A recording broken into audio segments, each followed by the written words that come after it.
She says she loves you, and maybe she means it. Maybe she does care. Maybe she worries about you, supports you, tells her friends you're a good man. Maybe she never misses your birthday. Maybe she says all the right things.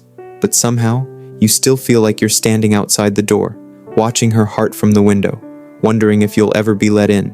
Because love, when it's real, feels warm, grounded, alive. But what you feel isn't that. What you feel is something colder, murkier, like you're wanted for your presence, but not your soul. Like she needs you, but doesn't crave you. Like she holds you out of duty, not desire. It's the kind of love that leaves you full of questions you're afraid to ask. The kind that forces you to explain away the emptiness. You tell yourself she's just tired, or stressed, or not good at expressing affection. You read her silences like puzzles, her distance like riddles you've been assigned to solve. But deep down, there's a part of you that already knows. She loves you, but not enough to want you. And that's a particular kind of ache, isn't it? It's not rejection, not really. It's something more confusing. You're not unwanted, just not fully wanted. You're chosen, but not deeply. You're in the relationship, but you're not in her desire, not in her longing, not in the space where passion turns love into fire. You feel it when she pulls away during moments that should feel intimate, when her kiss lands but doesn't linger, when you talk and her eyes glaze over, like she's there, but not listening. You sense that her body is present, but her mind is always somewhere else, and you keep hoping she'll come back to you. But what if this is all there is? The philosopher Martin Buber once spoke of two kinds of relationships: I, it, and I, thou. In an I-it relationship, you're an object, useful, functional, even appreciated. But in an I-thou relationship, you are encountered, seen, revered, desired for your being, not your utility. And that's what you're aching for. Not to be tolerated, but touched. Not to be thanked, but chosen. And the truth is, maybe she isn't trying to hurt you. Maybe she's doing the best she can. But the human heart knows when it's only half held. And yours is tired of being loved in fractions. You're not asking for perfection. You're not asking to be worshipped. You're asking to be wanted. Not out of habit, not out of obligation, not out of guilt, but out of hunger. You're asking for a kind of love that isn't just safe, but alive. But men aren't taught to talk about this kind of pain. You're taught to be grateful, to count yourself lucky that someone loves you at all, to shut up about the desire for more. And so you stay. You rationalize. You shrink your needs to match the space she's willing to give. You make yourself small just to avoid being left. And maybe the saddest part is that she doesn't even notice. Or maybe she does, but not enough to change. So you convince yourself that this is what love looks like.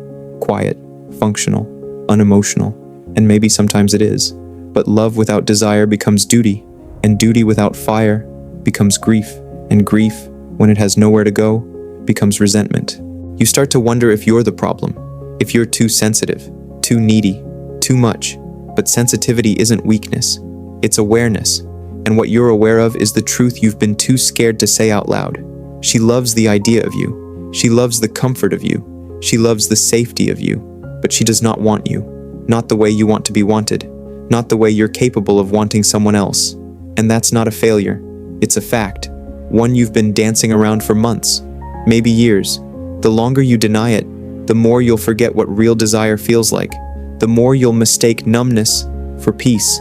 The more you'll internalize her ambivalence as your own unworthiness. But you are not unworthy. You are simply with someone who cannot meet you at the depth you are ready for. And if you keep settling for that, for almost love, for partial wanting, you will slowly abandon the parts of yourself that know better. The parts that ache, not just to be held, but to be seen as irreplaceable. Maybe you're still trying to prove you're enough. You try harder. You become more understanding, more patient. You give more than you get and convince yourself that's maturity. You hold space for her, even when she no longer steps into yours. You think, if you just wait long enough, love will deepen into desire. That affection will turn into hunger. That care will evolve into longing. But time doesn't fix emotional absence. It just makes it harder to leave. You might not even know when you started accepting this version of love, the kind that doesn't stir you. You tell yourself that passion fades in all relationships. That comfort is more important than excitement, that you're just lucky to have stability. But there's a difference between peace and emotional vacancy, between stillness and disconnection, between mature love and unspoken grief. And that grief doesn't announce itself loudly. It creeps in slowly, in your lowered expectations, in the way you stop reaching for her because you're tired of being met with lukewarm responses, in the way you stop speaking up about what you need because she never really heard you the last time, in the way your desire, once vivid, now feels like a distant memory, a thing you used to feel before love turned into maintenance.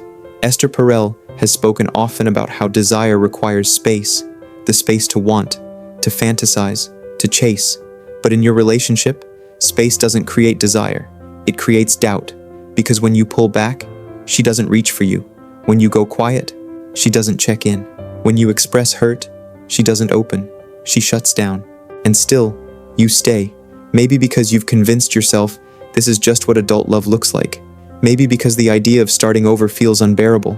Maybe because part of you believes that wanting more makes you ungrateful, or dramatic, or too much. But love should never require you to silence your own hunger. There's a kind of shame that forms when you stay too long in relationships that don't meet you. You start to believe that the problem is you, that if you were more attractive, more confident, more interesting, she'd finally want you the way you want her. That if you could just stop needing so much, she'd love you more easily. But shame is not clarity. It's the voice of your unmet needs turned inward. It's the emotional tax you pay for staying in a place that keeps you emotionally underfed. Philosopher Friedrich Nietzsche once said, "We often refuse to accept an idea merely because the tone of voice in which it has been expressed is unsympathetic to us." Sometimes, the tone of someone's love is so muted, so indifferent, that we mistake its presence for emptiness. But love isn't just words. It's tone, it's texture. It's how someone reaches for you when you're unraveling, how they look at you when you're not performing, how they speak your name like it matters. You can be loved and still feel deeply alone.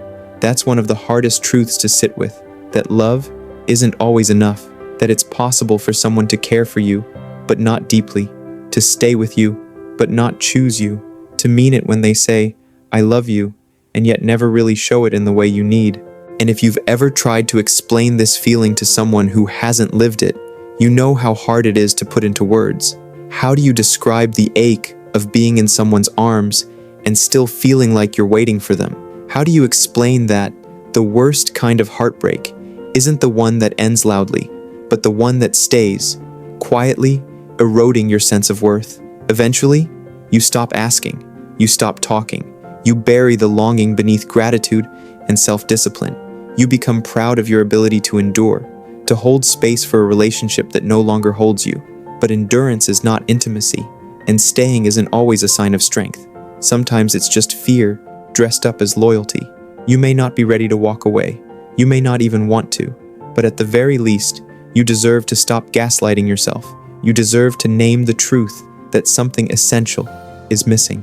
That the love you're receiving, while real in its own way, doesn't meet the depths of what you're capable of giving. And that truth doesn't make her cruel. It doesn't make you broken. It simply means you're waking up to your own capacity, your own depth, your own refusal to shrink your desire just to preserve the illusion of closeness. She might love you, but if she doesn't want you, fully, consciously, passionately, then you're not wrong for wanting more. You may never hear her say it. She may never admit that her love has limits, that while she cares, she doesn't reach for you the way you reach for her, that she's with you more out of comfort than conviction. And maybe she doesn't fully realize it herself. Maybe she's been convincing herself too, that this is enough, that affection is the same as desire, that staying together means something is still alive between you.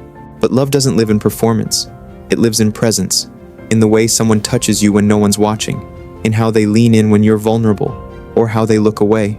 If you're honest, you've felt it in 1,000 small ways, in the way her smile fades quickly, in how your jokes don't quite land anymore, in the lack of curiosity, not just about your day, but about your inner world, the questions she used to ask, the warmth she used to give.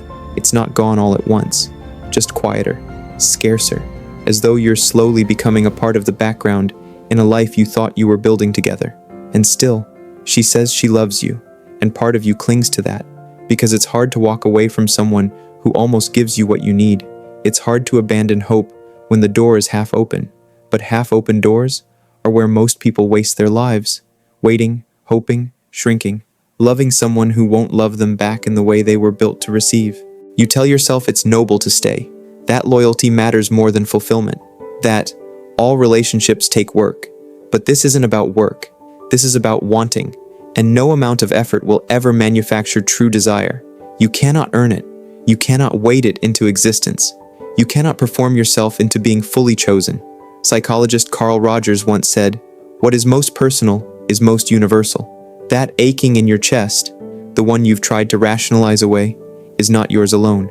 It's the ache of a person realizing that emotional safety isn't the same as emotional connection, that being loved isn't the same as being wanted, that a relationship can be good on paper and still starve your spirit, and still, you might stay, not because you're weak, but because you're hopeful, because your heart remembers the early days, the softness, the potential, because you've invested time, years, pieces of yourself, because walking away feels like failure, but it's not.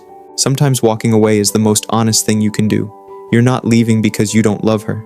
You're leaving because you finally love yourself enough to stop begging for crumbs. And maybe you don't leave, not today, not yet, but something inside you is shifting.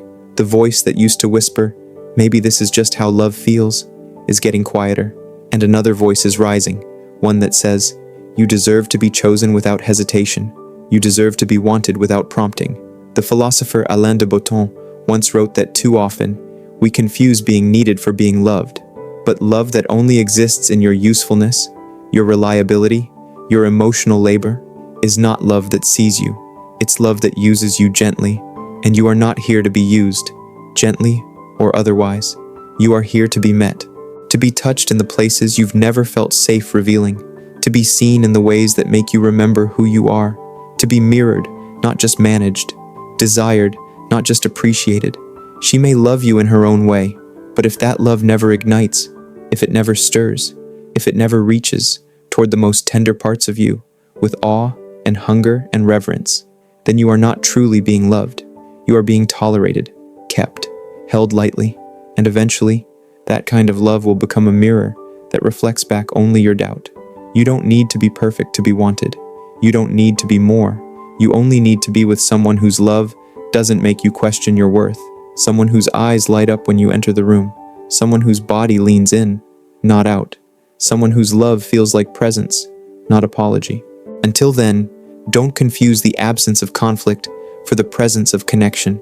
Don't mistake care for craving, and don't tell yourself that staying silent about your hunger makes you strong. It just makes you lonely.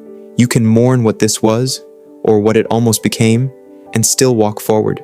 You can miss her and still let her go, because wanting to be loved fully is not asking too much. It's asking for what's true. And one day, someone will love you with both care and fire, with gentleness and want. And you'll wonder why you ever tried to survive on anything less.